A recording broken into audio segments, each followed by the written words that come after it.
tihedamad, pikemad, tugevamad juuksed. Võta Greshina võimsam alternatiiv peanahasüstidele ja anna oma juustele uus elu, jõud ja tervis.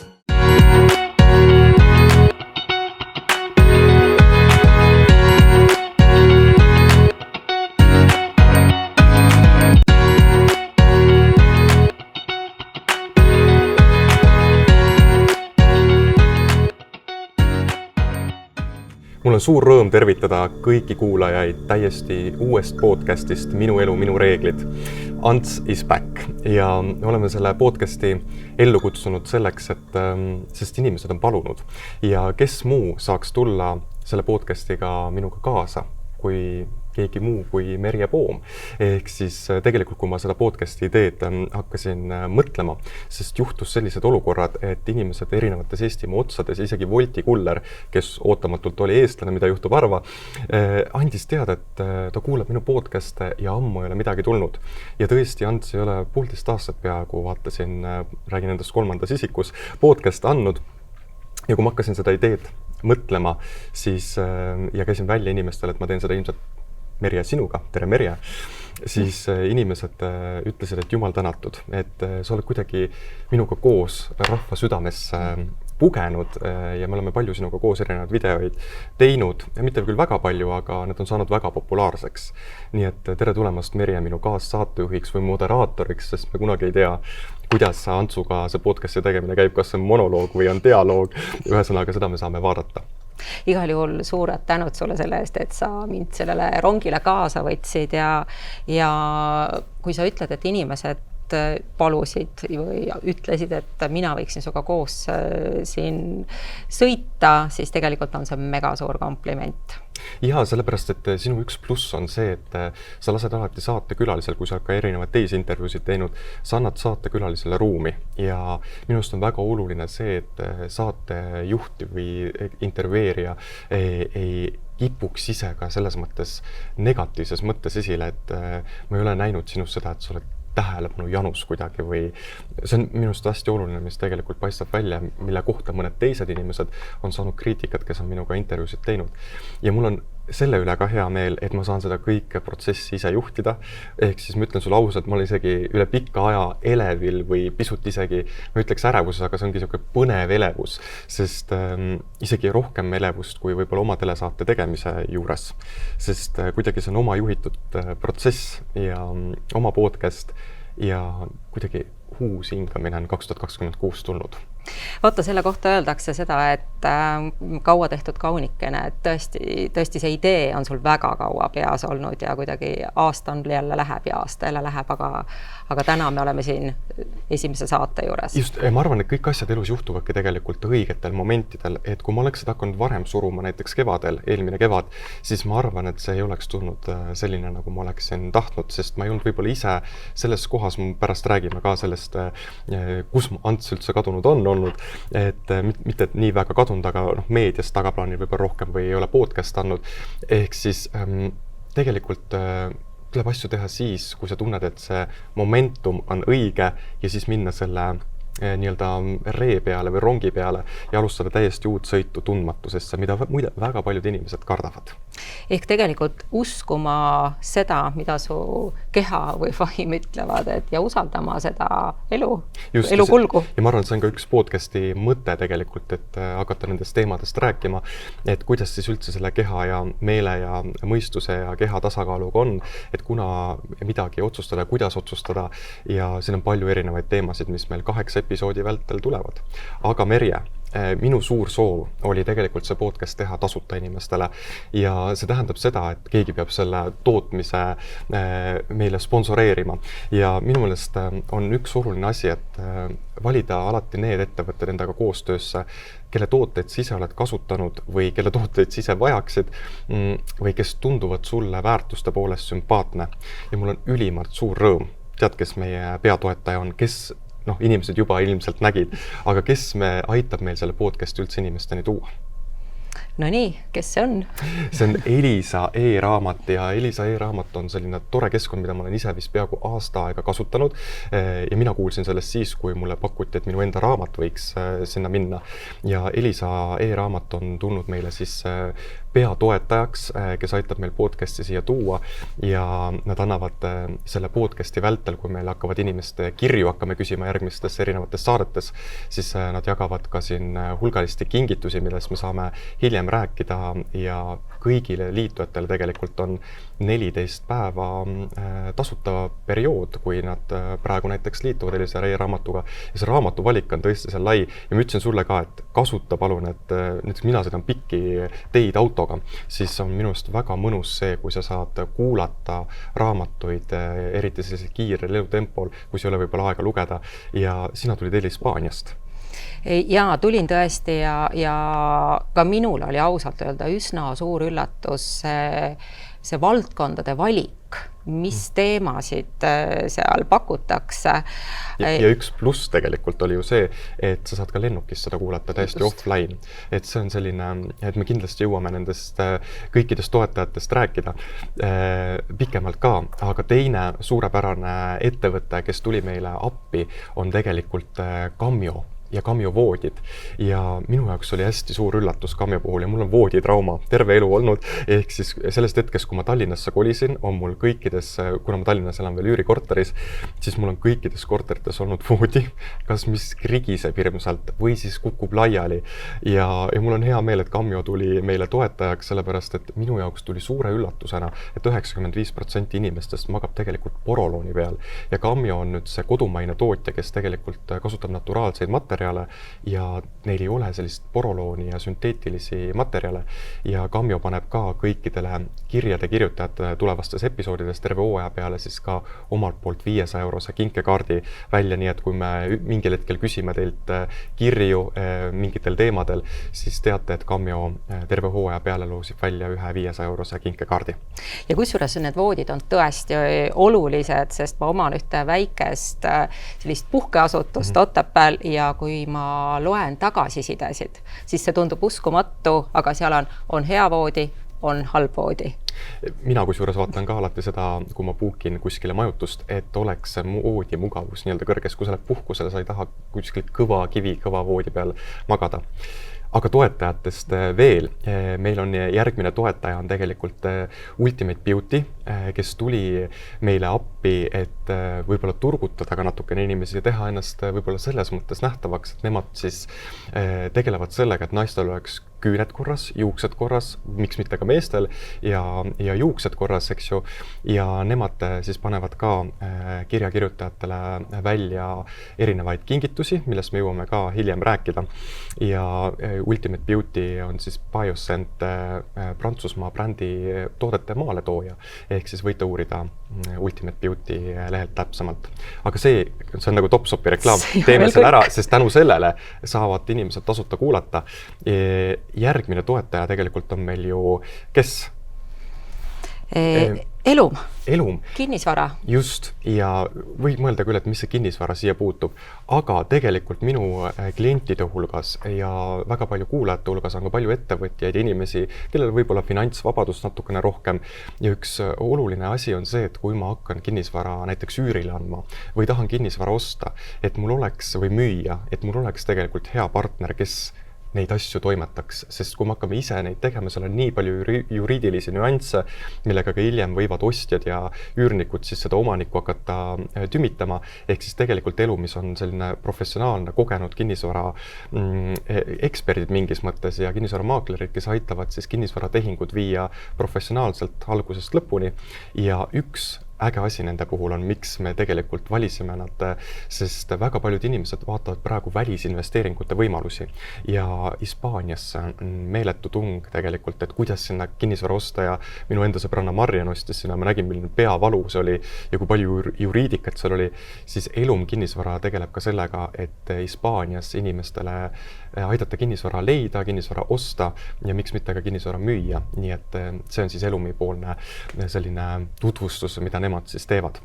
Ja ma olen ka nõus, et see on tegelikult väga oluline, et isegi olen paari korterit vaatamas käinud Hispaanias ja saanud aru, et tegelikult üksinda sa sellest segadusest välja ei tule. Seal on see juriidika nii keeruline, seal ei ole e-riiki selliselt nagu Eestis. Just, nii et väga lahe, et selline kinnisvara Eestis olemas on. Ja viimane toetaja tegelikult, keda ma ise küsisin, ütlesin, et te peate tulema, sest see toode tõi mulle juuksed pähe, sest ma oleksin poolkiilakas muidu, on Gressina ja juukseampullid, ehk siis minul juhtus ju kevadel selline lugu eelmine kevad, et mul hakkasid juuksed välja langema, mul oli pealagi peaaegu praktiliselt täitsa kiilakas, võib-olla me saame siia vahele enne ja pärast pildid hiljem lisada montaažis, aga tõesti, need ampullid, mis on ka siin taustal näha, tegelikult järjepideva kasutamisega toovad sulle juuksed pähe tagasi. Ka siis, kui sul on juuste hõrenemine, kui on juuksed nõrgaks jäänud, et nad toidavad juukseid erinevate, siis see seerum toidab siis juukseid, mille tulemus on siis see juuksed lähevad paksuks, läikivaks, toredaks ja tulevad pähe tagasi. Aga enne nende kasutamist on soovitav käia siis trihholoogi juures, kes hindab üldse juukse olukorra ära, sest kui on juba need juuksesibulad armistunud, siis ta kahjuks ei tööta. Aga tõesti mulle ja sõpradele on ta toonud juba märkimisväärselt häid tulemusi, nii et suurepärased toetajad, mis saavad ka inimestele kasulikud olla erinevatest valdkondadest ja meil on hea meel kindlasti. Ja veel lihtsalt lisaks, et tõesti, ka mina võin kinnitada, et su tukapahmakas on läinud kordades kohevamaks. Ja sellega on see probleem, et nad ei hoia enam niimoodi, nagu nad vanasti hoidsid, sest need keerukohad ja asjad tulid tagasi. Ühesõnaga, sponsorite teema on meil läbi räägitud ja inimestele tutvustatud ja minu meelest on tore, et nad on meiega liitunud ja järgnevatel saadetel kindlasti me puudutame juba spetsiifilisemalt erinevaid toetajaid. Aga täna, nüüd ja praegu läheme siis saate juurde ja kuna meil on täna esimene episood, siis ma arvan, et oleks võib-olla mõistlik ja aus, et me räägime selles saates veidi rohkem sinust. See ei olnud tegelikult minu idee, see on Merje idee nüüd olnud, aga ma arvan, mõistlik on küll sellepärast, et võib-olla on ka inimesi, kes ei ole varem mind kuulanud või üldse näinudki, siis mina olen Ants Rootslane ja olen siis tegelenud teraapiatega juba tead, et mul sai sellel aastal, kui see podcast läheb eetrisse, 10 aastat. Vau! 10 aastat. Ma tundun, et ma hakkan vanaks jääma. Ma olen 29 aastane, ma olin ju lapsterapeut, ma hakkasin 19-aastaselt selle valdkonnaga pihta ja minu jaoks on suur üllatus, et ma olen siiamaani selles valdkonnas. Mis sa arvad, mis selle põhjuseks võib olla, et sa oled ikka veel olemas ja näed, teed siin praegu uut asja, et on ju väga palju inimesi, kes tulevad ja lähevad? Ja ma olen pikalt mõelnud selle peale, et mis on see fenomen, et Ants püsib. Ja üks tegelikult fenomen on selles, et ma olin suhteliselt esimene inimene, kes oli nii noor.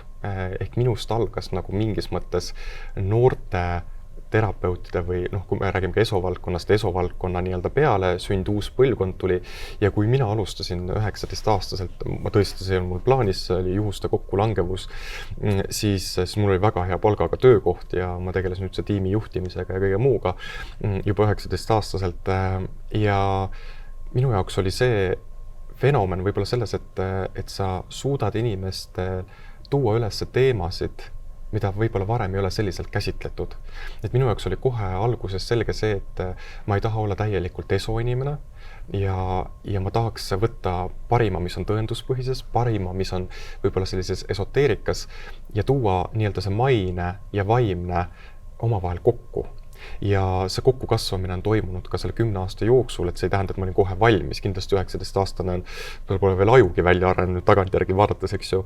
Aga mul kuidagi tõesti inimestega kohe klappis ja tulid tulemused ja püsima jäämine sõltubki sellest, millised on su töö tulemused. See, et sa võid mulli puhuda, et sa oled vägev tegija või teised ütlevad kuskil, et näed, tele pressib sind kuidagi suuremaks.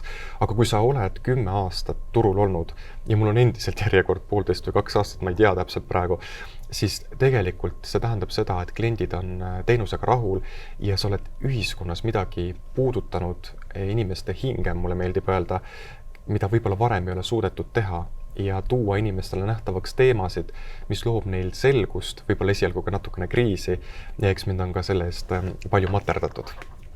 Tead, ma tean inimesi, kes on pannud su juurde aja kinni ja tõesti ongi oodanud 1,5–2 aastat, aga nad on tulnud su vastuvõtule ka siis juba täiesti uue teemaga nii et inimesed on ka mis näitab järjekindlad. seda, et teemad lähevad mööda ja väga paljud inimesed on käinud ka mujal teraapiates, aga me saame siin saate jooksul ka rääkida, et mis on need kitsaskohad võib-olla, mida ei osata tähele panna ja hea meelega jagan ka oma kogemust heatahtlikult teistele terapeutidele, psühholoogidele, et millele võib-olla tuleks rõhku pöörata, et tuua siis tulemusi, sest ma olen seadnud enda lati lihtsalt oma, ma ei saa öelda turundusega, ka väljendusviisilt sellele, et Ants teeb nipsu umbes ja asjad lahenevad, tegelikult nii päris ei ole, sest aju paraneb aeglaselt, aga ma tõesti olen endale seadnud selle, et kui ei ole isiksuse häiret või sellist rasket väljakujunenud pikaajalist hapuks läinud depressiooni nii-öelda, et siis on mustreid ja asju on võimalik inimese seisundit on muuta võimalik suhteliselt kiiresti, see on õpitav tegelikult, aga seal on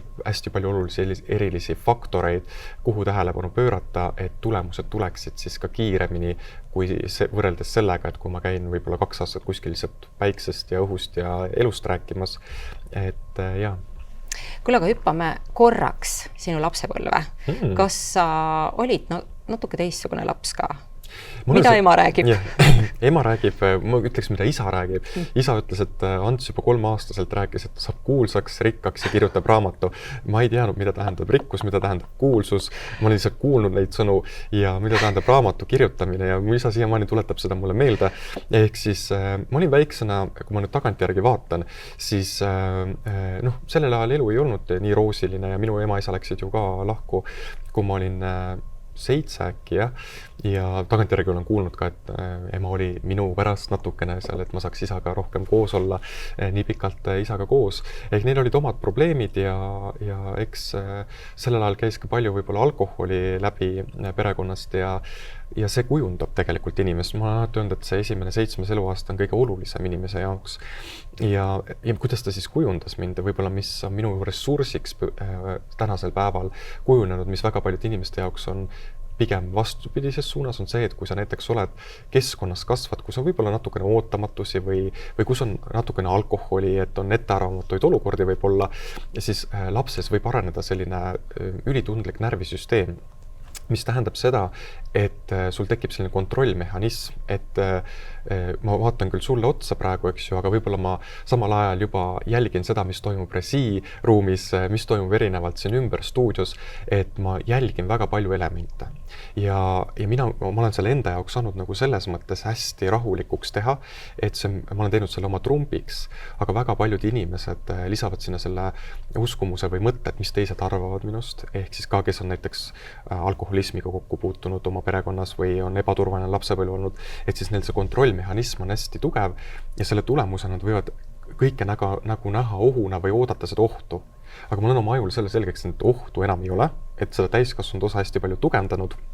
Ja nüüd on see, et kui ma käin kuskil näiteks seminari annan või vestlusõhtuid oleme sinuga teinud, siis ma jälgin kogu seda publikut ja mu aju registreerib ära erinevaid reaktsioone niimoodi, et ma isegi ei pruugi seda ise meelega nagu või silmadega näha, aga ma tajun, et sealt tuleb see impulss, sealt tuleb see impulss. Ehk siis see närvisüsteem on tundlik, aga ma oskan seda hästi ära reguleerida ja see on õpitav. Ehk siis mida ma ütlen, et kui inimesed räägivad, et ma lähen kuskile ruumi, ma ei saa olla, mulle tundub, et kõigi tunded tulevad minusse, bullshit, see on närvisüsteemi kahjustus, see reguleeri lihtsalt ennast ära ja sul puuduvad piirid. Ehk siis see näitab ju väga palju informatsiooni annab inimese kohta. Minu jaoks on olnud ka see info väga-väga huvitav, et kuidas me saame kaasa siis mingi pagasi seonduvalt sellega, mitmenda lapsena me peresse sünnime. Ja see on väga oluline pagas tegelikult. Ma ei tea, kas seal nüüd lõputuid teadusuuringuid on tehtud, minust kas Alfred Adler ei ole isegi seda sõnastanud, ma võin eksida siin, aga keegi tuntud psühholoog on seda laste teemat ka hästi põhjalikult lahanud ja konstellatsioonimaailmas ka ju on hästi oluline roll, mis lapsena ma sünnin. Et esimesed lapsed on näiteks hästi tavalised sellised pühendujad, hästi palju soovivad head töötajad tegelikult, sellepärast et neil on kohuse tunne. Teised lapsed võivad jääda sinna nii-öelda 1. ja 3. vahele, kui on 3. laps ka, ja siis neil võib selline manipulatsioon natuke välja või sahkerdamine, müügiinimesed suurepärased, eks ju. Mina sündisin 3. lapsena ja 3. lapsed on sellised rõõmutoojad. Ehk siis, ja kui ma nüüd tagasi vaatan oma töökarjääril enne oma ametit, praegust ametit, siis näiteks ühes ettevõttes mind hoitigi, ma ei teinud enam tulemusi, ma tegin oma praksist, aga mind hoitigi sellepärast, et ma tõin kollektiivi seda särtsu ja rõõmu sisse. Ja 3. lapsed on selles mõttes võiks öelda kõige kergemini pääsenud, kui nüüd esimesed lapsed võtavad vastutust, sest neil on kõige kergem hingata, sest vanemad lapsed on juba võtnud selle pinge enda peale. Ja seetõttu see kolmas laps saab rohkem nii-öelda särada või kergemalt hingata natukene oma elus. Aga kuidas siis on, et lapsi on ju rohkem veel 4, 5, 6, et kas siis liigub sealt kuidagi see kergus edasi? Mida rohkem lapsi, seda kergem on kõikidel järgnevatel lastel. Siin loomulikult on eripärasid, kui keskkond on väga keeruline, näiteks paljulastelistel peredel, ma ei tea, vägivald, mis iganes, siis loomulikult me ei saa öelda, et siis on jagatud vastutus. Ehk siis mida rohkem lapsi, seda rohkem on jagatud vastutust. Probleem nüüd laste koha peal tuleb selles, et kui tihti mõeldakse selle peale, miks õed-vennad ei saa omavahel läbi, siis õdedel ja vendadel ei ole omavahel tegelikult probleemi. Küsimus on ülekannetes, et kui lapsed ei ole saanud püsida oma positsioonis, vaata süsteemses pereteraapias ja konstellatsioon käsitleb väga hästi minu meelest seda nii-öelda kohta perekonnas, et kas ma olen oma koha perekonnas saanud, kas ma olen see kolmas laps või ma tegelikult teenindan esimese lapse rolli või ma teenindan vanavanemate tasandil või ma lähen vanemate tasandile midagi teenindama. Ja sealt võib tekkida nüüd õdede ja vendade vahele pinge, kui tekib liikumine oma kohalt ära. Et kõik, kes näiteks omavad õdesid vendi, omav on halb sõna, aga kellel on õed-vennad, siis te võite vaadata, et kas te saate nendega läbi või teil on tegelikult varjatud pinge kogu aeg vahel. Te võite küll mõelda, et teil on erinev arusaam elust ja erinevad iseloomud, aga tegelikult väga teadvustamata tasandil väga suurt rolli mängib see, mis positsiooni keegi täidab. Sest tihti, kui on näiteks perekond, kus on ema ja isa ei ole, siis näiteks see vanem poeg võibki võtta selle isa rolli üle. Aga kui isa peal on kõik pahased, sest ta lasi jalga, siis hakkab see negatiivne tunne ka kanduma sellesse nii-öelda lapsesse, kes võttis selle isa rolli siis parasjagu üle. Ja sealt tekivad need käärid vahele, miks õdede-vendade vahel need baastülid ja baaspinged tekivad. No nii, aga tuleme nüüd siia tänasesse päevad tagasi. Ma juba läksin lappesse, juba hakkasin matrama. Ei, väga, tegelikult oli ju väga põnev teema on see ja ma võiksin ka seda lõputult kuulata. Aga sa ütlesid korra ka, et sa oled olnud meediast tegelikult eemal. 1,5 aastat. No mitte täielikult, aga ma olen hoidnud, ma ei ole midagi uut teinud ja ma ei ole tahtnud ajakirjanike küsimustele vastata või ma ei ole tahtnud midagi välja anda. Minu meelest on oluline. Sul oli küsimus ka. Ja mul oli küsimus ka, et tegelikult sa ikkagi teed ka nagu teadlikult selliseid sotsiaalmeediapause ja et sa ei ole nähtav. Et miks sa seda teed? Vaata, ühiskond on tegelikult praegu sellises kohas, et kui sa sind Instagramis, ma ei tea, TikTokis või Facebookis olemas ei ole, siis sind ei ole olemas. See ei vasta tõele.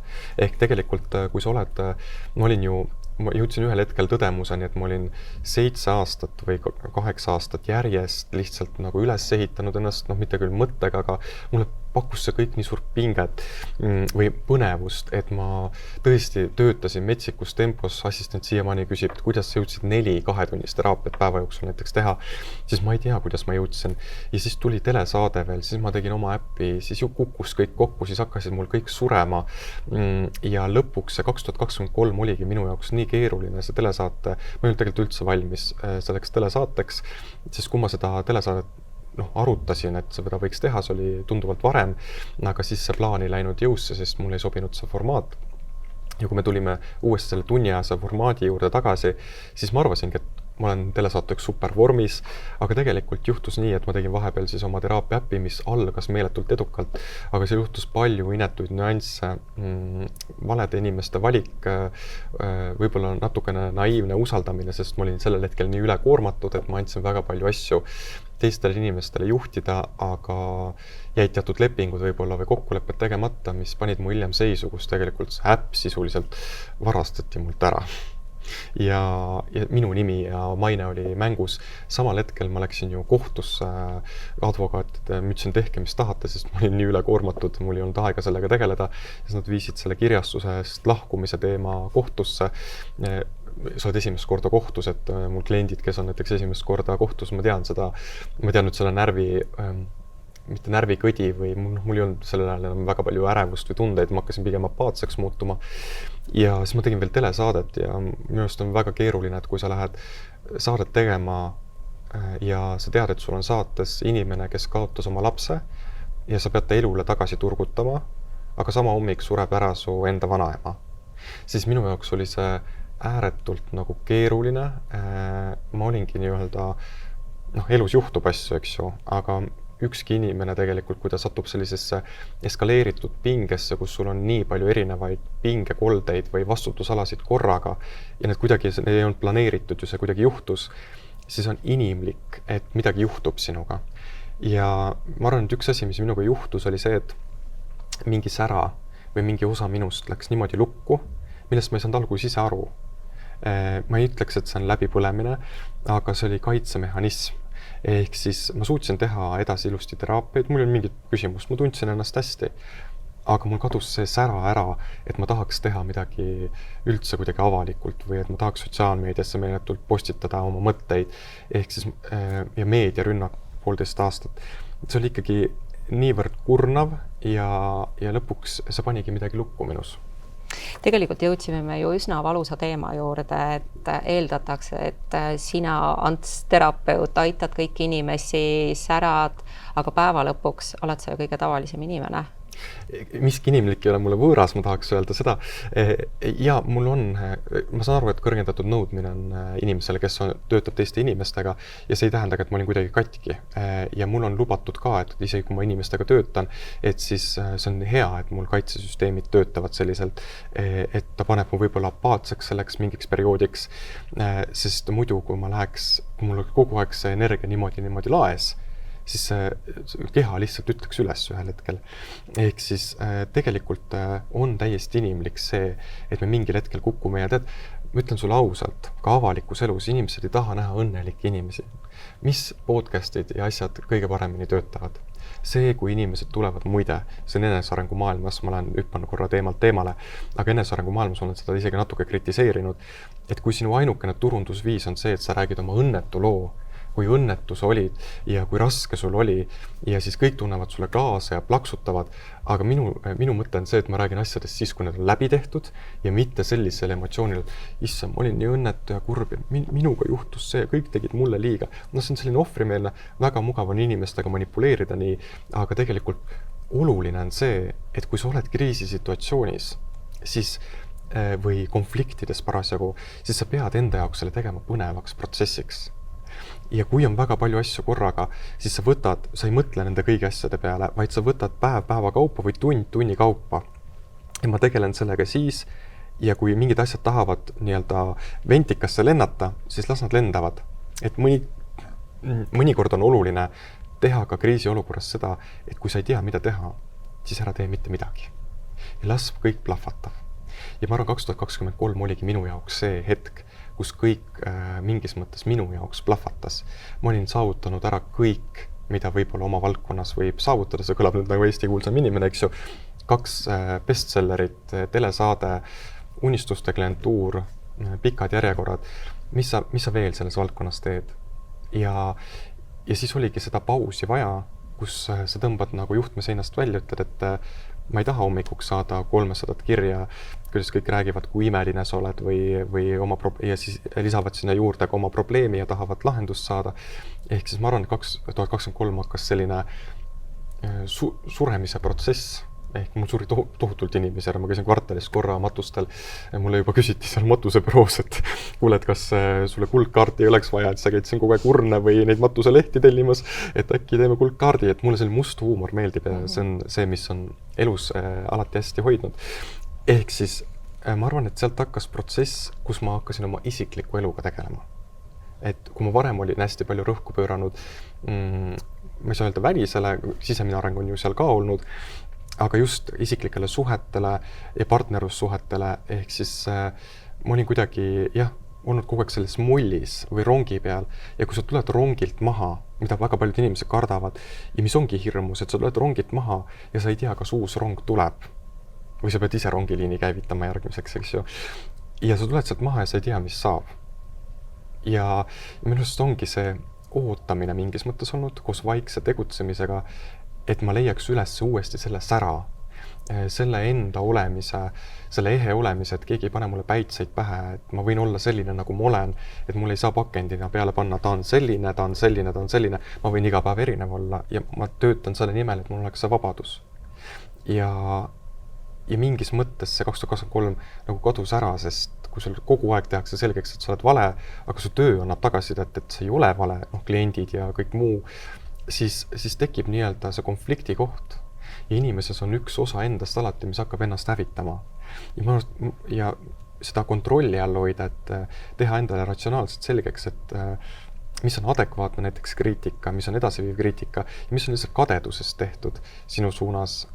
Et jah, ma olen 2023 alates sellega tegelenud. Mis on need tegevused, millega sa ennast uuesti lille lööd? Tead, minul on niimoodi, ehk siis mul ei ole selliseid rituaale, mida ma teen, mulle tõesti, ma olen aasta aega teinud sporti jõusaalis, aga minul on kõige suuremad arengud tulnud läbi partnerlussuhete. Ja kui ma 2024 olin sellises kohas, mõtlesin, et ma ei tea, tuli lihtsalt meelde, et ma ei ole ammu kogenud armuvalu. Ja võt siis leidsin inimese, kes ma teadsin juba eos, hästi tore inimene ja oli lõpuni tore, aga ma teadsin, et see ei saa kesta, et siit tuleb see armuvalu, et mingi sisemine tunne on selline, et sa vajad seda. Sest mõnikord on see valu, mis me oleme võib-olla, näiteks 2023, mis ma kogesin, et sa ei suuda seda korraga läbi töötada ja siis aju paneb selle nagu pausile või sulgeb selle enda sees ära. Siis 2024, kui tuli minu jaoks siis suhe, siis see lõppes mingi hetk, siis see tõi minus üles selle nii suure valu ja ma sain aru, et see ei ole adekvaatne, sest ma teadsin, et see ei saa niikuinii kesta, eks ju. Ja ma olin selleks ette valmistunud, aga ma ei olnud ette valmistunud selleks, et kui sa lähed lahku, siis tegelikult lahkuminekuga käivituvad ka kõik teised valud sinu sees. Ja siis meie aju tahab projitseerida selle partneri peale, et tema on nüüd nõme, eks ju. Siis ma pidin väga palju tööd tegema sellega, et ei, keegi ei ole nõme, et vastutust tuleb võtta endale. Ja siis ma töötasin selle valu läbi, see tõesti hirmus. Mul tekkis isegi selline moment märtsikuus, mul juuksed peale, et mul juuksed välja kukkusid, oli see, et ma hakkasin minestama suvalistes kohtades. Arstid ütlesid, et me ei tea, mis toimub, midagi viga ei ole, aga see valu tuli korraga liiga palju ülesse. Juuksuris käisin, siis mul juuksur Riina hoidis fööniga külma õhku ja samal ajal siis lõikas, et mul pilt ees püsiks. Eks see tõesti hirmus, aga tagantjärgi mõeldes täiesti põnev ja praegu, kui sa vaatad tagasi sellele, siis mõtled, mille pärast ma üldse nagu valu tundsin või nagu tundub nagu arusaamatu, et see oleks nagu, ma olen täiesti šokeeritud tegelikult, et kuidas see võimalik üldse on, et ma olin ikka täiesti idioot see 6 aega minu meelest. Ja, et mu sõbrad selle välja talusid. Ja siis see hakkas niimoodi vaikselt, see protsess nagu sinu sees vaikselt paika loksuma, toimus mingi sisemine kasv, sest kui me läheme lahku ja meil on hästi valus, siis me võime nii-öelda hoida seda inimest enda sees veel elus läbi valu ja läbi selle nii-öelda tunda neid tundeid enda sees edasi. Ja hästi oluline on tunda, mitte põgeneda ja mul oli esimest korda aega päriselt tunda armuvalu läbi. Ma arvan, tegin kõikide partnerite puhul selle valu läbi nüüd ühe inimese kaudu ja suurimad tänud talle selle eest, et see andis mulle tagasi selle sära, et ma tahan täna siin seda podcasti teha ja iga kord, kui ma lähen lahku, siis on oluline see, mida inimestel, me kindlasti teeme lahkumineku episoodi ka, et kuidas üldse minna lahku, aga minu jaoks oli hästi oluline see, et ma hoian ennast kohe liikumises. Ma ei jää nutma, ma ei jää depressiooni istuma, ootama, et äkki keegi tuleb tagasi või äkki kõik laheneb. Ei, minu jaoks oli väga selge plaan, ükskõik kui raske on, ma hakkan tegutsema. Esialgu 6 aega ma olin küll pikali maas, sest keha ei lasknud, eks ju, aga siis tulid uued projektid, ma ei tea, käisin New Yorgis Haruga, meeletult äge kogemus, moelaval käia, sellega oli ka muidugi ükskõik kuhu Ants läheb, seal on ikka draama majas, eks ju, ja ma satungi alati, ma arvan, partnerite puhul, koostööde puhul alati olukorda, kus kas juhtub jama või ma toon selle jama esile, et see on üks eripära mul. Ja kõik see lõpuks kulmineerus sellega, et tuli tagasi see särts ja kadus ära see väsimus.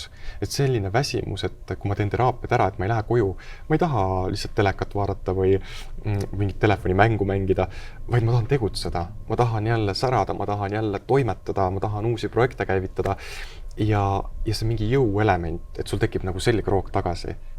Ja ma arvan, et need aastad olidki taastumiseks, et sellesse punkti jõuda. Igaüks, kes on andnud sinna mingi valusa kogemuse, armuvalu, on olnud ressurss selleks, et see saaks kõik juhtuda. Et inimesed ka, et kui te elus satute rasketesse olukordadesse, siis alati küsige, mida see minu jaoks teenindab ja kuidas ma saan selle oma ressursiks teha. Et see on äärmiselt oluline, see on mõttelaadi muutus täielikult, et me ei jää sellesse valusse kinni.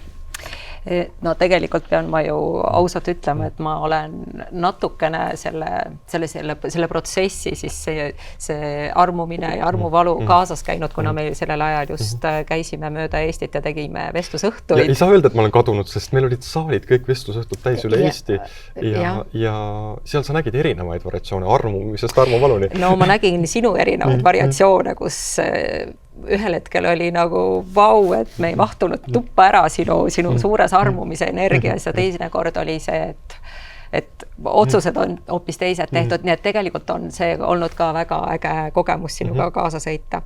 Ja väga oluline on see, et sa tegelikult oskad eristada, et mis on töö ja mis on tegelikult see isiklik tasand, et see ei tähenda, et kui mul isiklikul tasandil parasjagu käib mingi valuprotsess, et mu tööroll peaks kannatama selle eest. Seda ma olen hästi jälginud, et inimestel on see muutus, ehk siis rolli muutus on hästi keeruline, et Eesti inimesel on rollidesse või nad sulanduvad ühte rolli ja siis nad jäävadki sellesse. Et kui nad on suhtes, siis nad ongi terve aeg nagu suhterollis, kui nad on tööl, siis nad ongi ainult töörollis. Et me ei oska neid shifte nagu enda sees teha. Ehk siis, ja kui räägitakse väga palju enesearengu maailmas näiteks ehe olemisest, mina saan lubada seda, et ma võin ehe olla ka oma töös, sest mida ehedam ma olen, seda rohkem toimub resonantsi inimestel minuga. Aga seal on teatud piirid ka, et minu isiklik valu ei ole oluline, kui inimesel, kes minu juurde tuleb, näiteks on valus. Kuhu ma sellega jõuda tahtsin? See on hea küsimus, ma praegu ei tea. Et mulle lihtsalt meenus. Vabandust. Tahtsin jõuda selleni, ehk siis hästi oluline tegelikult on see, et kui me räägime ka ettevõtetest või inimese töörollist, et ma ei tea, olen poemüüja, olen ettevõtte juht või olen, ma ei tea, mingi manager. Mind ei huvita selles mõttes näiteks ettevõtjana, mind ei huvitaks inimese ehe oleks, sest kui inimesed nüüd räägivad, et tahavad ehedad olla, siis nad toovad ju selle kogu kandikul valu lauale. Aga töö ei ole tõesti see koht, kus oma isiklikke võib-olla probleeme lahendada või et juht ei pea kõigi sinu isiklike probleemidega arvestama. Ehk siis sõnum on inimestele, et ehe olemine on väga oluline, aga ehe olemisel on vaja nagu ka piir tõmmata, ehk siis tööroll eeldab seda, et sul on töö tehtud, et seal on mingisugused ootused, mida sa pead täitma, et sa teed need ära, aga kui sa oled niisugune hõljuv, ehe ja nii vaimne, siis tõesti sinuga ei saa tegelikult koostööd teha, sest puudub see tööroll. Ehk siis inimestel on väga selgelt vaja piir luua, tehe olla on vaja seal, kus on õige moment. Ja töö juures ka, sa võid olla ju siiras, empaatiline, aga töö loob sulle raamid, et inimesed õpiks neid rolle vahetama. Ma hakkasin just ütlema, et mulle meenub üks vestlusõhtu, mis me tegime ja me tegelikult ka filmisime selle, et see lasta eetrisse, aga me ei teinud seda, sest see oli filmitud või tähendab, see üritus oli siis täpselt selle samal päeval, kui su vanaema suri. Ja see oli nii intiimne, kuidagi nii selline üritus tuli välja, et me otsustasime seda mitte jagada, sest see oli minu jaoks elu õudsamaid ja hirmsamaid lavale minekuid, ma ei karda esinemist, minu jaoks on see kuidagi, kui inimesed ütlevad, näiteks artistid ütlevad, neil see esinemisnärv käib kaasas, siis minul tõesti seda esinemisnärvi ei ole sellisel kujul, aga see oli esimene kord, kus ma kartsin lavale minna, sest ma olin ise nii hapras, sa nägid, ma lavadaga ma värisesin ja mitte ärevusest, vaid lihtsalt mul oligi, see ülekoormatus oli metsik, ma tulen matustelt, see saab minu 120 inimesele vestlusõhtut andma ja kuidas ma seda siis välja mängisin, võtsin natukene alkoholi ja ütlesin, et teate, ma tulin matustelt, me hakkame nüüd peiesid pidama ja siis tegime, just vanaema ei oleks tahtnud, et ma oleks jätnud ära selle vestlusõhtu ja siis me tähistasime koos minu vanaema peiesid ja pärast tundi aega mul oli juba täiesti lõbus meeleolu, mis peaks tegelikult olema, et inimene on oma elu ära elanud, tähistad, eks ju. Ja siis ma juba läksin nendesse teemadesse ja kütsin seal seda rahvast ülesse ja nendesse psühholoogilistesse teemadesse. Minust oli üks parimaid vestlusõhtuid, mis ma üldse andnud olen lõpuks. Nii on. Nii, kuule, aga toome siin nüüd natuke siis tänasesse päeva ka, et võib-olla inimesi ka huvitab seda, et mis täna ja praegu meie ühiskonnas toimub. Et selline küsimus, et kas sulle tundub, et viimasel ajal on kuidagi Eestis pead hakanud tõstma selline solvumise kultuur, et kui sa midagi ütled, siis sa kunagi ei tea, kas nüüd peale seda tühistatakse, sinust räägitakse midagi halba, et mis see võiks või mis seda võib põhjustada, et see meie ühiskond on selliseks natukene katkiseks läinud või inimesed siis selle sees? Ma arvan, et inimesed on arengu uues perioodis, ehk siis igasugune selline uus toimimisviis või uus põlvkond ja kõik need normid, mis tulevad väga palju ka meile jänkidemaalt USA-st, eks ju, ehk siis need tegelikult loksuvad alles paika. Ja praegu on tõesti selline olukord, kus minust arvata midagi või üldse midagi avalikult öelda võib tähendada seda, et sind tapetakse ära. Ja ma olen 1,5 aastat selle käes vaevelnud, kus mind üritati tühistada erinevat viisi pidi. Mina jäin ellu. Minul ei juhtunud midagi, minu jaoks oli see pigem nagu reklaam, eks ju. Aga väga paljud inimesed tänasel päeval ei julgegi enam arvata ja kui arvataksegi, näiteks president siin alles hiljuti mingis kõnes tõi seal üksikvanema teema välja ja kuidagi justkui loeti välja, et see on justkui solvang üksikemadele, siis mulle tundub, et arvatakse tänapäeval rohkem selleks, et tuua oma nimi meedias pilti, sest see on justkui nagu kultuuriline juba niisugune nagu norm, et me reageerime kuidagi selliselt mingitele väljaütlemiste peale ja siis tekitame solvumise, eks ju, see on jube mugav viis, et ma olen nüüd solvatud, aga ma olen alati öelnud, et solvumine on solvu isiklik asi. Ehk siis inimesi on meil 1,3 miljonit midagi, võib-olla nüüd rohkem või vähem, aga kui me hakkaksime iga arvamuse pärast, iga ütlemise pärast nüüd endast välja minema, olgugi seda ütles president ja seda lihtsalt tõlgendati enda perspektiivis, siis tegelikult inimesed on läinud lihtsalt nii tundlikuks. Ja see on heaolu ühiskonna üks minu meelest probleeme on see, et meil tekivad täiesti uued probleemid, täiesti ebaolulised probleemid, sest meie ühiskond on nii nagu heas kohas omadega. Sest kui meil vanasti oli vaja käia tööl, eks ju, olid teistsugused sotsiaalsed normid, siis ei olnud seda solvumist, sest inimeste elu oli raskem. Ja nüüd, kui me oleme heaolu ühiskonnas, siis on hästi mugav kõigepealt solvuda, hästi palju draamat teha ja see draamakultuur on üks osa nagu ühiskonnast praegusel hetkel, et influencerid teevad seda täiesti teadlikult, sellepärast et draama müüb. Aga ma tahaks sellele vastu astuda selles mõttes, et saab ka ilma draamata ja üldiselt olen ma oma tegevusi saanud teha näiteks ise ilma draamata ja solvumiste puhul minu meelest las solvuvad, aga kui inimene avaldab arvamust, siis seal on väga oluline välja selgitada seda, mis motiivil ma üldse enda jaoks seda arvamust avaldan. Kas ma tahan turundust saada läbi selle, mis on juba ebaeetiline, mine solvu oma ette siis kuskil, eks ju, või mind päriselt tunnen, et see on ühiskonnas nagu probleem, see teema, mida puudutati, aga me ei oska ka arvata enam, me arvame vägivaldselt, ehk siis Eesti ühiskonnas on üks huvitav fenomen ka selles, et me mitte ei arva, vaid me hakkame hävitama kohe. Ja me teeme selgeks, et see teine inimene on vale ja mina olen õige. Aga tegelikult on arvamuste paljusus. Ma ei usu, et kõik inimesed minuga nõus on, mida ma siin podcastis räägin ja ei peagi olema, see oleks väga veider. Aga meil on arvamuste paljusus ja kui me kuulame erinevaid arvamusi ilma vägivalda sinna lisamata, et kui ma arvan midagi või keegi arvab midagi, ma ei tea, psühholoogia kohta ja ma näen, et see on päris praktikas, see on teil pullikaka, eks ju, ma ei lähe räuskama. Et issa, ma olen nii solvatud või issa, te räägite nii valet juttu ja samamoodi mind vahel imestab see, et kuidas minu peale solvutakse mingite asjade koha pealt. Ehk siis ühiskond on lihtsalt oma arengujärgus sellises kohas, kus me alles paneme oma uusi toimimisviise ja piire paika ja praegu katsetatakse seda manipulatiivset viisi ka natukene solvume, kasutame seda natuke turunduseks, saab teha arvamusartikli, eks ju, ja mina alati palun vaadata selle arvamuse taga, et mis motiiv on, et kui inimene on meeletu solvu ja sai nüüd nii haiget, et siis tegelikult sa peaksid tegelema kuskil mujal selle sisemise haiget saamisega, sest kui keegi teeb meile haiget, siis haiget saamine toimub meie sees. Meie ise laseme teha. Kui ma seda arvamust vaatan, et arvas niimoodi jumal temaga, aga miski ju minus käivitub. Ehk siis, kui ma tahan tugevaks ja mitte solvujaks inimeseks saada, siis ma võiksin ju tegeleda sellega, et mis mulle haiget teeb.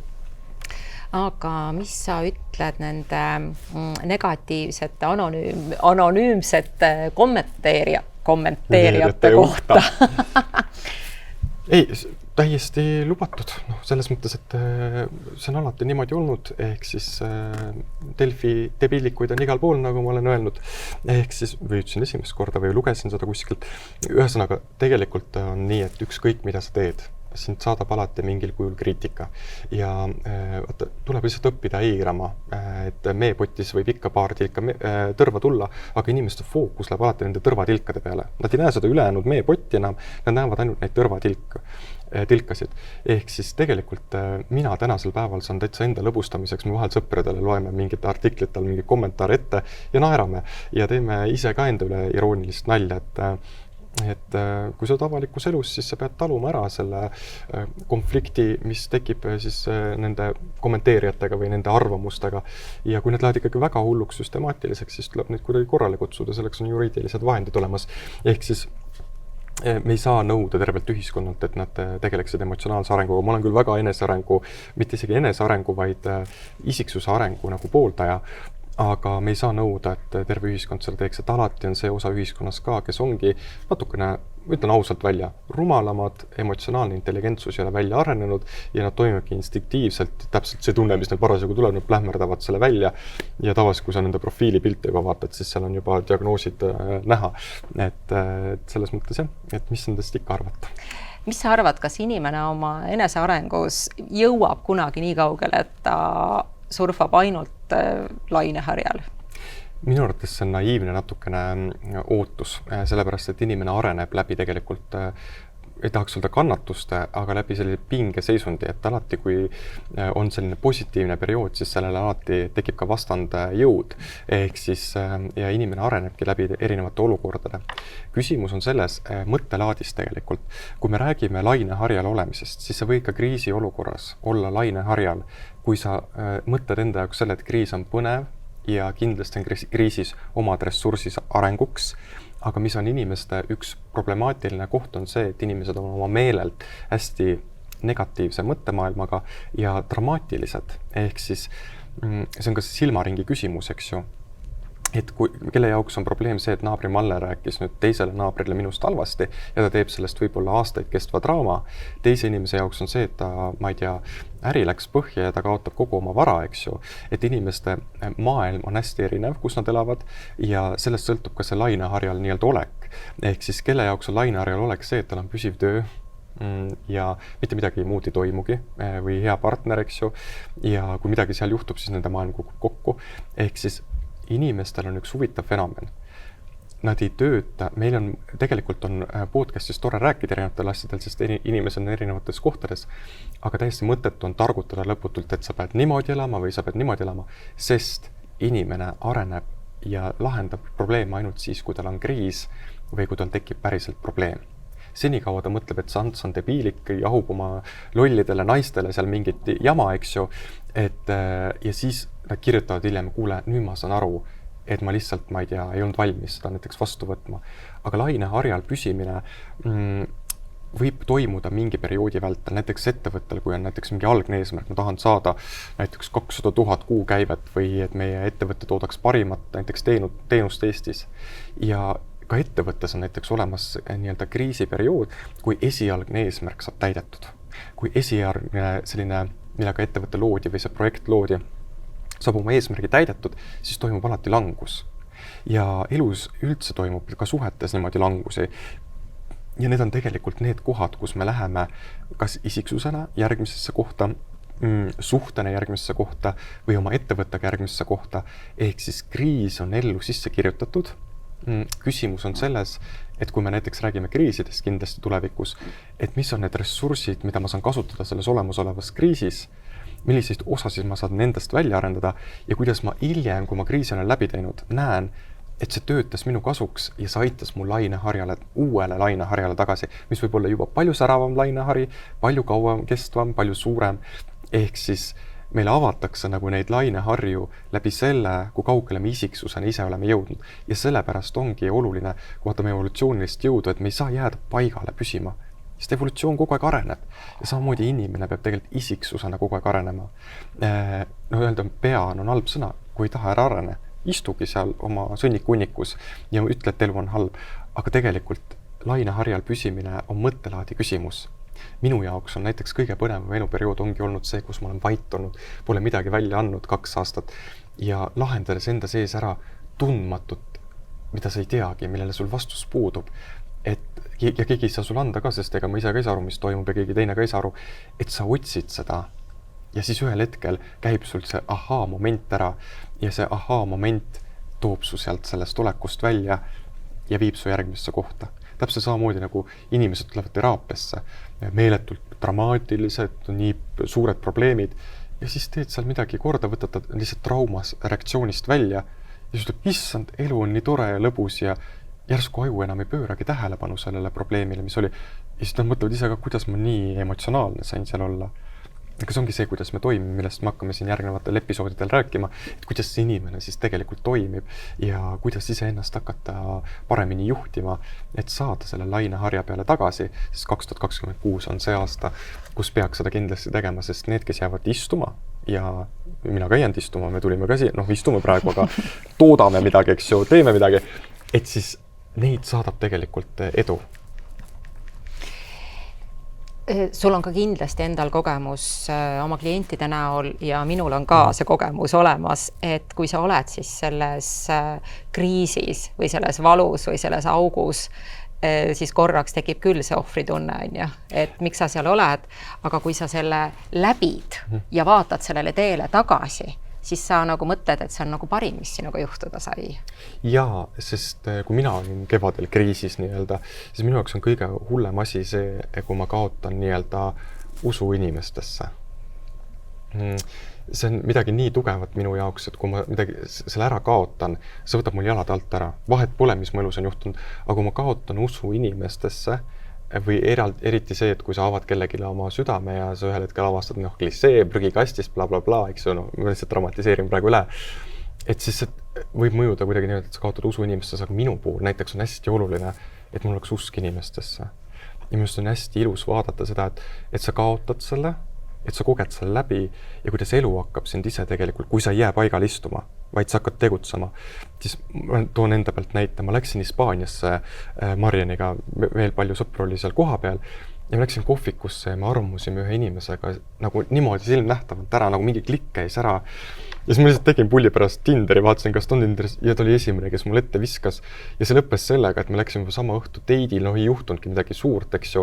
Aga me olime mõlemad samast kohast tulnud sama looga ja me lihtsalt jalutasimegi, käisime restoranis, jalutasime Kuuvalgel mere ääres, natuke musutasime, eks ju. Ja see oli kuidagi nii tore ja see kuidagi andis nagu selle usalduse tagasi, et elus on nii palju ägedaid inimesi. Ja siis sa tuled tagasi, tulevad mingid uued projektid ja minust terve aasta ja minust Imagine Dragoni kontserdil oli minu jaoks see, kus mul usk noortesse tagasi tuli, sest kui sa vaatad TikToki, minust on psühhiaatri haigla kandidaadid on väga paljud seal, sellepärast, et see on lihtsalt jube tegelikult, mis seal mõnes mõttes nagu toimub väga palju TikTokis, aga Imagine Dragonil meil õnnestus saada piletid VIP-alasse.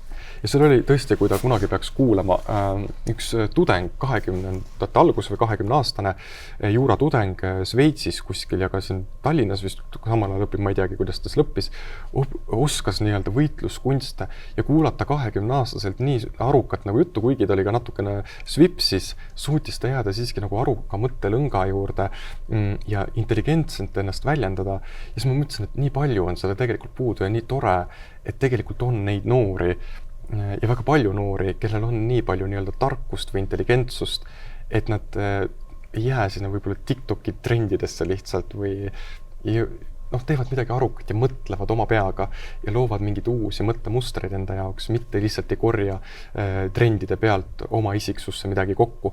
Et ma arvan, et see on hästi oluline, aga küsimus ma unustasin ära.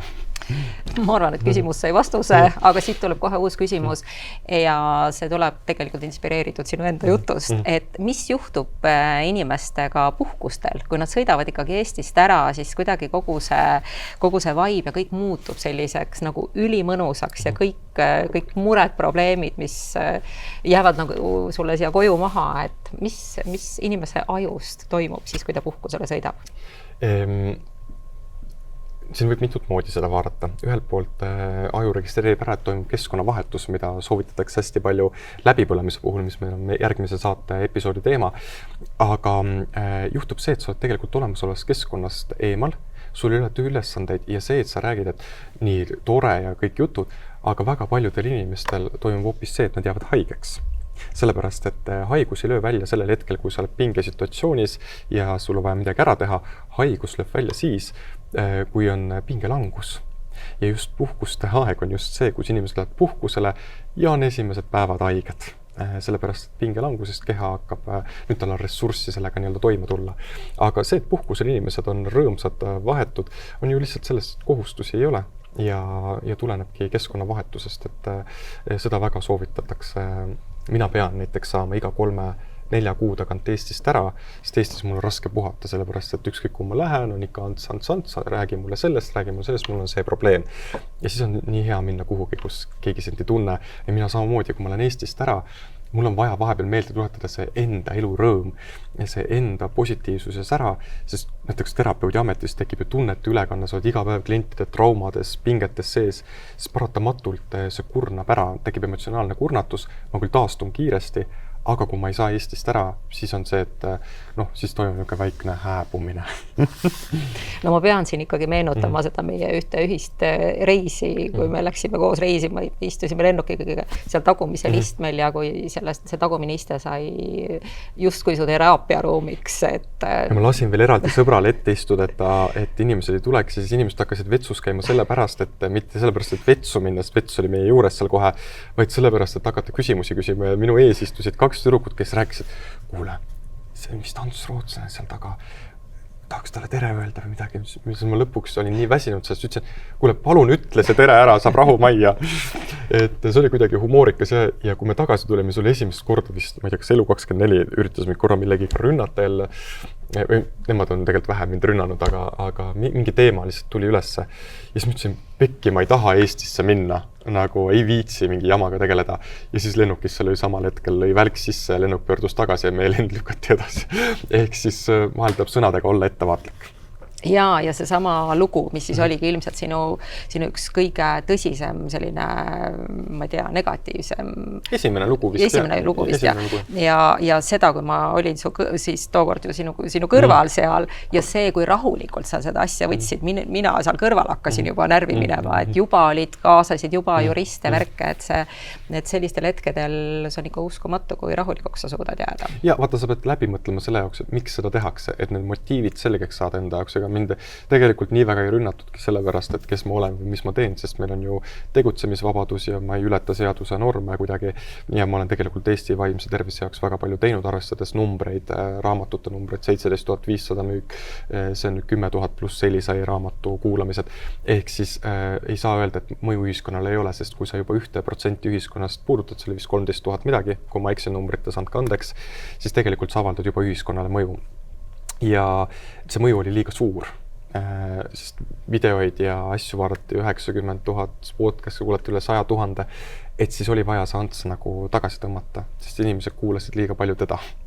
Ja teised tundsid, et nad jäid kõrvale ja siis pandi psühholoogid minuga nii-öelda võitlema, et mind siis kurnata. Ja su kurnamistaktika mõnes mõttes töötas, aga mitte enam ärge lootkegi.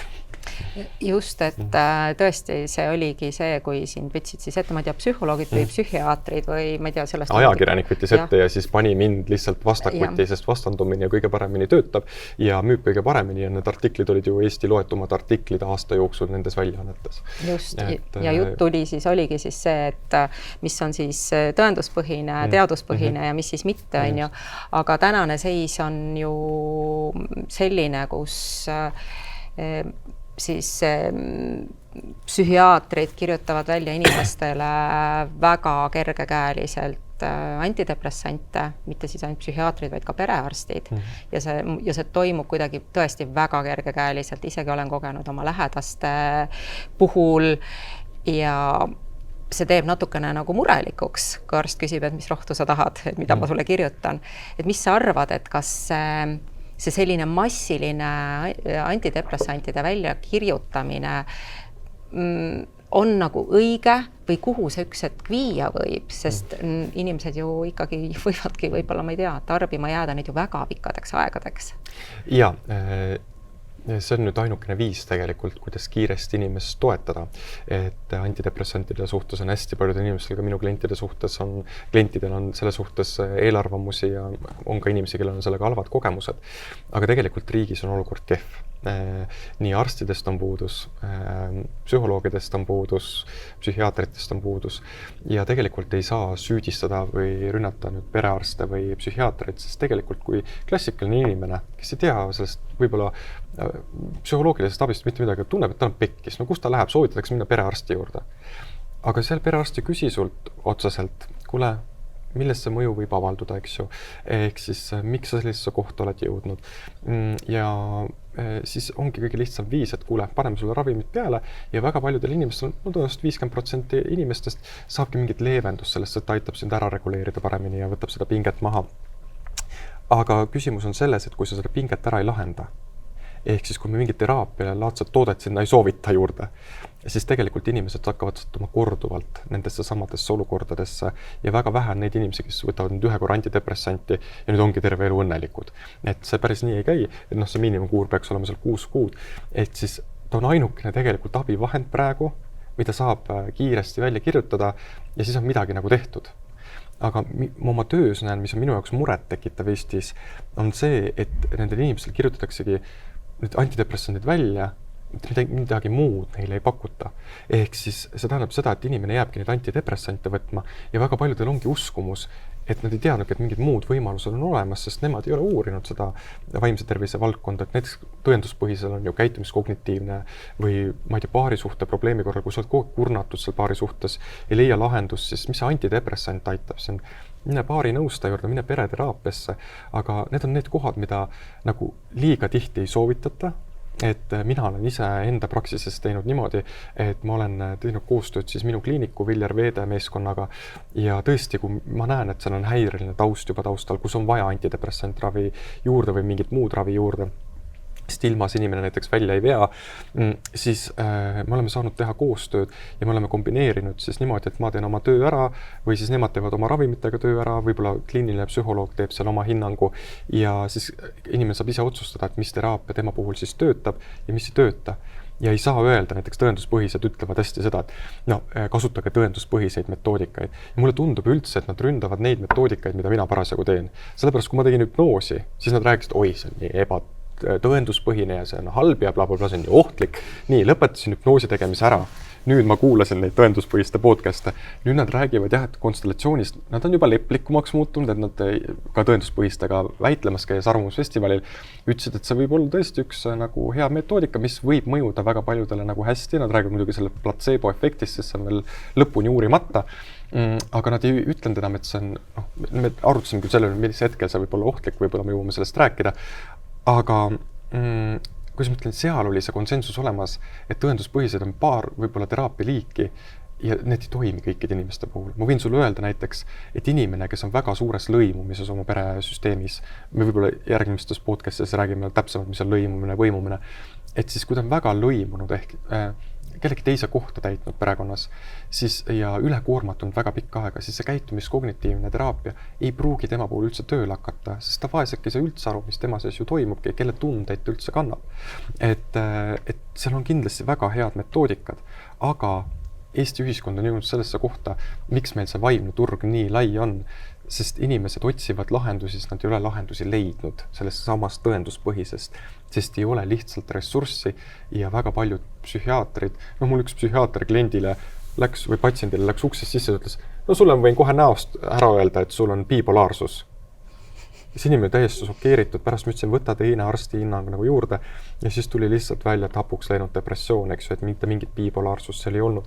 Et siis seal on kindlasti, et kui nad ütlevad, mina olen ohtlik kogu aeg, siis mu kliendid ei ütle.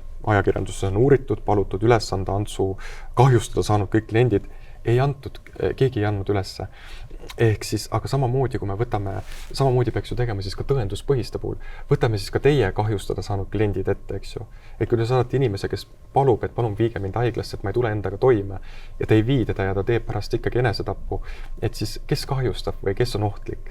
Et siis tegelikult selles ei olegi küsimus, kes on ohtlik, sest kõikides valdkondades, näiteks konstellatsioonis, igas teraapia valdkonnas, nii psühholoogia valdkonnas, igal pool käib esiteks madin alati, konflikt, võitlus omavahel ja alati on oma kapsaias ka need ussid, mis mädanevad. Ehk siis ei saa rünnata kedagi, kes töötab inimestega, kes on seda 10 aastat teinud edukalt, ilma klientide kriitikata, kui teil endal samal ajal nii-öelda seal kapsaaias ussid mädanevad, eks ju. Ja see ei olegi süüdistus kellegi suunas, vaid riik peaks ennast tegelikult selles osas kokku võtma. Kui me niimoodi jätkame, siis inimeste vaimne tervis, just Eesti Ekspressis oli minu meelest, ma ei mäleta seda numbrit, mul on juba kehv mälu numbritele, et kui palju inimesi tegelikult on läbi põlenud või tööl kõrvale jäänud selle tõttu, et nad on vaimselt saanud nii palju kahjustada või et nad on vaimselt nii läbi. Ja see, ma ei mäleta seda numbrit saatajal uuriti välja, et see on meeletu hulk numbreid, mis kasutab antidepressante. Ja mõni inimene tulebki ütlema, 20 aastat tarbinud, tal ei ole elus keegi teraapiat pakkunudki. Noh, võiks ise ka tark olla ja otsida, eks ju. Ja siis sa teed ta 2-3 seansiga nii-öelda korda. Noh, korda tegemine on halb sõna, aga klient teeb ise ennast korda, aga ta näeb, mis tal viga oli. Et selles mõttes on see põnev. Aga kui me nüüd vaatame mündi teist külge ja räägime siis nüüd nendest inimestest, kes käivad erinevate terapeutide juurde. Ja ma olin täiesti šokeeritud, kui ma kevadel mõtlesin, ma peaks ka üle pika aja minema teraapiasse ja just grupiteraapia oli hästi põnev formaat minu jaoks ja siis ma nägin seal oma kolleegi ja siis ma küsisin, mis teemaga sa tulid. Täpselt sellest ajast, kui mina õppisin nagu seda metoodikat, ta käib siiamaani selle sama teemaga seal. Ma ei hakanud talle ütlema, et kas endal mõistust ei ole, et midagi on nagu kuskil vaja muud moodi teha, kui et siin käia kogu aeg midagi lahendamas. Ehk siis, mida konstellatsioon teeb inimestega, mida ma olen siin aja jooksul näinud, on see, et ta jätab inimesed nagu sellesse lahendamise lõksu. Sest inimesed väga palju uudishimust tahavad üles kruttida asju ja inimestel ongi väga palju erinevaid probleeme. Aga kõiki asju ei saa konstellatsiooniga ära lahendada. Konstellatsioon on väga hea mustri tuvastamiseks, eralduste tegemiseks peresüsteemis, et mis on minu oma, mis on teiste oma, nii-öelda armastuse voo käima tõmbamiseks, mis on võib-olla perekondadest katkenud ja selliste vabastavate lausete ütlemine, et konflikte nii-öelda enda sees siis maha saada. Aga kindlasti ma ei ole näinud, et konstellatsioon töötaks kiindumismustriga lõpuni välja, et seal on väga palju elemente nii-öelda puudu, mida näiteks pereteraapias või psühhodraamas jälle kasutatakse, et ma panin need asjad enda jaoks kokku.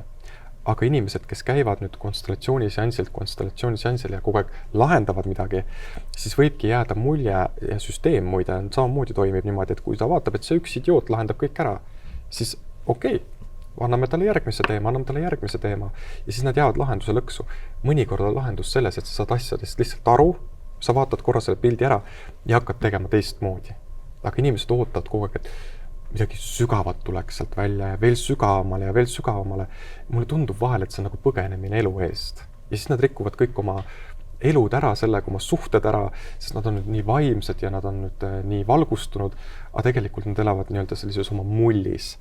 Et mina olen alati hoidnud seda joont, et hoia päris elu hästi 2 jalaga maa peal ja oma esoärki ma teen oma sõpradega või oma ette. Ma ei pea siin olema suga niisugune, tead Merje, ma näen praegu.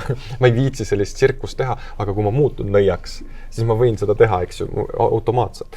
Ehk siis mida ma tahan öelda on see, et tegin konstellatsiooni mingis mõttes kuulsaks, sest enne seda raamatut, seda väga palju ei tuntud, koolitati terve hulk peale inimesi, keda võib-olla ei oleks pidanud koolitama sellises mahus ja ma olen väga kriitiline selles suhtes, kui tuleb näiteks 140 terapeuti, koolitatakse korraga, siis see kvaliteet ei saa olla hea.